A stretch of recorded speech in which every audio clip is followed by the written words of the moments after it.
Halo, apa kabar pemirsa? Anda kembali hadir bersama saya Fitri Megantara dalam tayangan Handito Eros. Kata yang paling tepat untuk menyapa Anda dalam acara ini adalah Handito Eros, where you can find tips and strategies in creative Eros.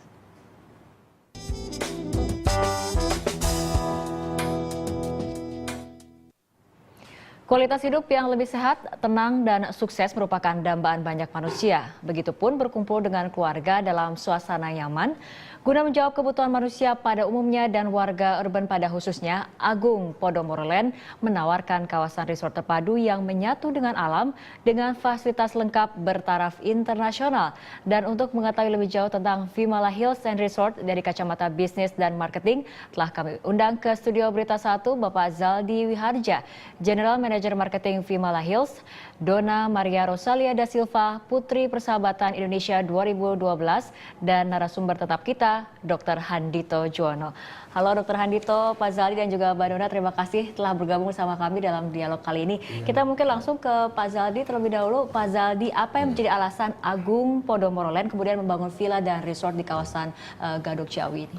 Ya, sebenarnya kita memperhatikan demand masyarakat Jakarta karena mereka membutuhkan suatu liburan ya, karena kan sudah begitu padatnya ya bekerja setiap hari.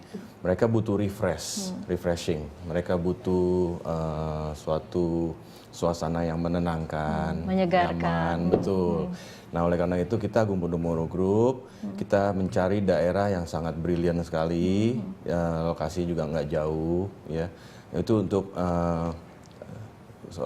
memberikan kualitas yang lebih baik lah untuk masyarakat Kota Jakarta. Gitu. Dan Anda melihat di Gadok Ciawi ini adalah merupakan langkah ataupun wilayah representatif dari visi dari Vimala Hills itu, Pak Zaldi? Betul sekali. Jadi relatif bisa dijangkau kurang dari 1 jam lah ya, sekitar 30 menit sampai 1 jam.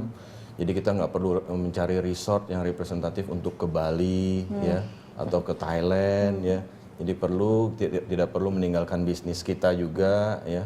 Tinggal naik mobil sampai ke Ciawi sekitar 30 menit sampai 1 jam.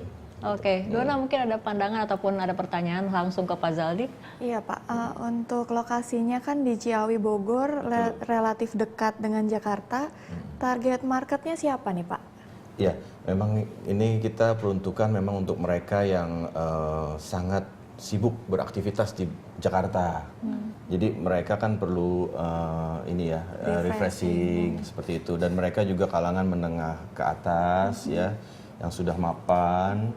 Juga mereka untuk yang mungkin untuk sudah memikirkan masa tuanya, untuk masa retirementnya juga ya. Mereka yang memikirkan untuk bagaimana lebih membahagiakan keluarga seperti itu. Jadi di sana juga kita memberikan semuanya menyatu dengan alam.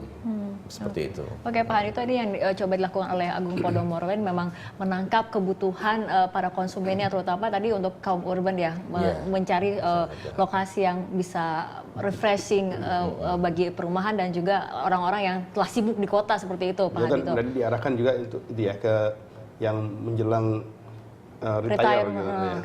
Udah tua-tua. Kalau saya ini kita udah masuk ya? Masuk juga ya? Termasuk Pak, masuk juga. Iya. Oke, gimana Pak?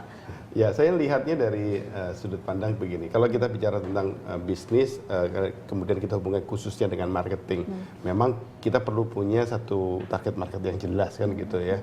Nah, di sini tadi Pak Zaldi menyampaikan bahwa ini komplek perumahan yang dia pimpin itu kemudian ditujukan buat kalangan yang menengah atas, bahkan atas sekali barangkali ke sana, yang sudah mulai memikirkan tentang pengen ngapain nanti kalau tua gitu ya.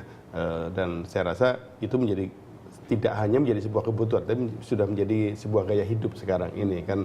Ya kalau lagi weekend mau kemana, itu nggak sekedar kita maunya cuman istirahat gitu ya, ngapain ya, mau cari sesuatu yang lain kan gitu. Nah, yang hal-hal seperti ini yang saya lihat dicoba untuk ditangkap di sana. Tapi terlepas dari itu, memang ini ada kaitan dengan kalau kita bicara ke daerah yang hijau, gunung gitu. pasti ada kaitan dengan sesuatu yang ada urusan dengan suasana hidup yang hijau kan gitu ya. Green living itu dalam pengertian kita pasti semua orang punya perhatian pada bumi yang makin panas ini kan gitu ya. Kira-kira kan begitu. Jadi dan bumi yang makin panas ini kan nggak bisa hanya dibiarkan begitu saja. Kita harus bersama-sama kemudian mencoba untuk mencari solusi gitu, termasuk juga bagaimana menempatkan diri kita gitu. Oke, Pak Handito, ini dalam buku The Five Arrows of New Marketing, Pak Handito juga memasukkan konsep dari Eko itu sendiri. Bagaimana ini Pak persisnya? Iya, saya kebetulan punya tugas sebagai tugas lain gitu ya, sebagai presiden dari Green Purchasing Network Indonesia. Ini organisasi internasional yang berpusat di Jepang sana dan anggotanya ada di seluruh Indonesia. Saya kebetulan mengetuai yang Indonesia. Nah, ini organisasi yang mendorong agar masyarakat dan juga dunia usaha memanfaatkan produk-produk yang eco, yang green, antara eco green sekarang digunakan bersama-sama gitu ya. Dan kita pengen mendorong agar itu lebih banyak. Kenapa begitu? Sebenarnya muasalnya adalah karena kalau kita bicara tentang lingkungan hidup, pasti semua orang, termasuk pimpinan perusahaan apalagi yang besar-besar itu sadar bahwa kita ini perlu menjaga kelestarian alam gitu.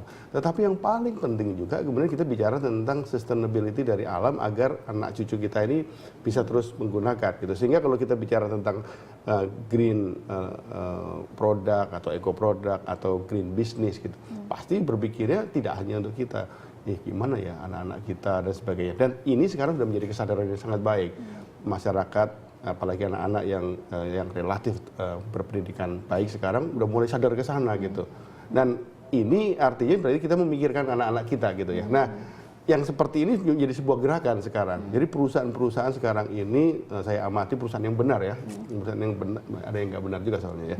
Perusahaan yang benar sudah mulai berpikir ke sana. Bagaimana dia sebagai warga dunia menempatkan diri sebagai perusahaan yang memperhatikan aspek-aspek environment ini, aspek-aspek sustainability seperti itu. Termasuk saat ini juga di sektor properti seperti itu, Anda lihat Pak Handito? Iya, saya lihat sekarang ini di sektor properti ada sebenarnya nanti akan ada macam-macam tingkatannya ya. Ada yang sekedar melihat green itu sebagai sesuatu yang hanya label gitu, tapi juga yang memang benar-benar memperhatikan green dalam pengertian diaplikasikan dalam konsep rumahnya, konsep propertinya gitu.